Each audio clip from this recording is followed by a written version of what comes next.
Contact లో ఇప్పటి వరకు లేను, ఇంకా ఉండను కూడా. కానీ నా మీద అయితే కేసు ఫైల్ అయిందని తెలిసింది. అంటే ఎవరు మంగళగిరిలో. వర్షిని వాళ్ళ పేరెంట్స్ పెట్టారా మీ పైన కేసు? అవునవును, మిస్సింగ్ కేసు ఉన్న కిడ్నాపింగ్ కేసు పెట్టారంట. అది చూద్దాం, అది అది ఎంతవరకు వెళ్తుంది ఏంటిది అనేది. మాక్సిమం నేను కనుక్కున్నాను, కేసు అయితే ఫైల్ అయింది అని నేనే ఫోన్ చేసి కనుక్కున్నాను కొంతమంది త్రూ. నా భక్తులు ఉంటారు కదా, వెళ్ళారు కనుక్కున్నారు, కేసు అయితే ఫైల్ అయింది. ఒకవేళ కేసు కొట్టేయాలంటే ఎవరైతే విట్నెస్ ఉన్నారో ఆ వర్షిని, ఆ తల్లి పిటిషన్ ఆమె వచ్చి పేపర్ రాసి నా ఇచ్చి నేను వెళ్ళాను, కిడ్నాప్ ఏం జరగలేదంటే కేసు కొట్టేయబడుతుంది. లేదంటే ఒక చెప్తాది అనుకుంటున్నారా? మరి నిన్నటి నుంచి చూసుకుంటే పేరెంట్స్ తోనే ఉంటానని చెప్తుంది కదా. అది ఆమె వ్యక్తిగతం అమ్మా, చెప్తుందో చెప్పదో భగవంతుని తెలుసు, ఆమెకు తెలుసు, ఆమె మనస్సాక్షికి తెలుసు. బట్ పోలీసు వాళ్ళు అయితే, ఇంకా నేను పోలీసు వాళ్ళతో మాట్లాడలేదు, కానీ కనుక్కున్నాను, కొంతమంది నాకు తెలిసిన వాళ్ళ త్రూ కనుక్కున్నాను. నేను ఈ ప్రోగ్రామ్ అయిపోగానే నేను వచ్చేస్తాను, ఈ దైవ దర్శనాలు అయిపోగానే వచ్చేస్తాను. నేను కంపల్సరీ నేను పోలీసు వాళ్ళకి సహకరించాలి కాబట్టి, ఒకవేళ ఆమె రాసియకుంటే పోలీసు వాళ్ళు ఎలా అయితే అంటే రాసియకుంటే 90 రోజులు జైల్లో ఉండాల్సి వస్తుంది అదే అని అంటున్నారు. దానికి కూడా సిద్ధం నేను. అంటే మీరు జైలు శిక్ష అనుభవించడానికి కూడా సిద్ధంగా ఉన్నారైతే, ఒకవేళ అమ్మాయి తను ఇష్టపూర్వకంగా నేను రాలేదు మీరే బలవంతం పెట్టారని చెప్తే? 100% అమ్మా, 100%. ఎందుకంటే తప్పు ఒప్పులు అనేది భగవంతుడు చూసుకుంటాడు. కానీ ఇక్కడ నాకు కరాఖండిగా వాళ్ళు చెప్పింది ఏంటంటే, నాకు తెలిసిన వాళ్ళు, అమ్మ కేసు అయితే అయింది నిజం, కానీ ఇప్పుడే ఆ అమ్మాయి అయితే ఏదైతే అమ్మాయి రిటర్న్ నేను నా ఇచ్చి నేను వెళ్ళాను అని ఎప్పుడైతే రాసి వాళ్ళకి ఇస్తారో పోలీస్ వాళ్ళకు, నేను ఇది కూడా నేను మీడియాలో ఎందుకు చెప్తున్నానంటే ప్రజలందరికీ తెలియాలి ఏం జరుగుతుంది ఏంది అనేది. ఆమె రాస్తుందా రాయదా ఆమె మనస్సాక్షికి తెలవాలి.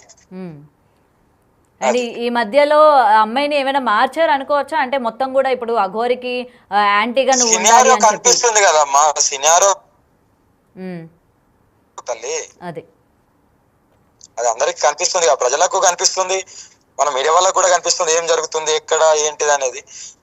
రైట్, ఏదున్నా సరే ఫర్దర్ గా ముందుకు వెళ్ళిపోతూనే ఉంటాను.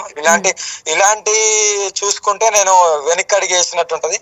కానీ అమ్మ, ఒకటి మీరు జైలు శిక్ష అనుభవించడానికి సిద్ధంగా ఉన్నాను అని అంటున్నారు కదా, మరి ఇప్పుడు దీని గురించి మీ గురువులు మీ వెంట నిలబడ్డం కానీ, ఎందుకంటే మీరు ఇప్పుడు ఒక సాధనలో ఉన్నానని చెప్తున్నారు, అలాగే ధర్మ పోరాటం వైపు ఉన్నానని చెప్తున్నారు, మరి మీరు ఇలా జైల్లో ఉండడం మీ గురువులు మీ తరపున ఏమైనా మాట్లాడే ఛాన్సెస్ ఏమైనా ఉన్నాయా మీ తరపున వచ్చి? అమ్మా నేను ఒకటే చెప్పినమ్మా నా గురువులకు, నేను చేసిన తప్పు తల్లిదండ్రులను ఒప్పించుకోకుండా ఆమె వచ్చింది కాబట్టి నేను సాధనిస్తాను అన్నాను కాబట్టి, అది నా మిస్టేకే, గురువులకు చెప్పలేదు కాబట్టి ఆ శిక్ష నేనే అనుభవించాలి, తప్పదు. అది కరాఖండిగా చెప్తున్నాయమ్మా. మరి ఈ రోజు మీరు చేసిన తప్పుకి పశ్చాత్తాపడుతున్నారా? ఎందుకు తీసుకెళ్లాను, ఎందుకు నాకు అసలు ఇవన్నీ ఎందుకు, ఇవాళ జైలు అంటున్నారు, అసలు నేను ఎందుకు ఇవాళ ఇలా తప్పుదోవ పట్టాల్సి వచ్చిందని చెప్పి మీరు ఏమైనా పశ్చాత్తాపడుతున్నారా?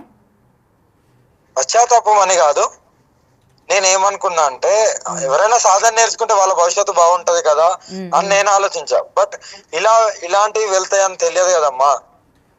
బట్ దేనికైనా సిద్ధం తల్లి, ఓకేనా, దేనికైనా చట్టబద్ధంగా వాళ్ళు ఏ చర్యలు తీసుకున్నా ఐఎమ్ రెడీ.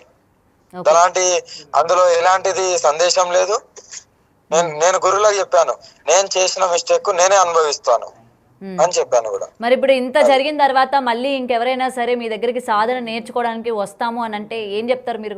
అంటే మీ సమాధానం ఏంటి? మీ తల్లిదండ్రులను ఒప్పించుకొని రావాలి. తల్లిదండ్రులు వాళ్ళు ఒప్పుకోలేకపోతే మేమేమి చేయలేము, మా దగ్గరికి రావద్దు కూడా. ఇది ఓపెన్ గా, ఇంకా ఇది కరాఖండిగా చెప్తున్నాను, తల్లిదండ్రులను ఒప్పించుకొనే రావాలి.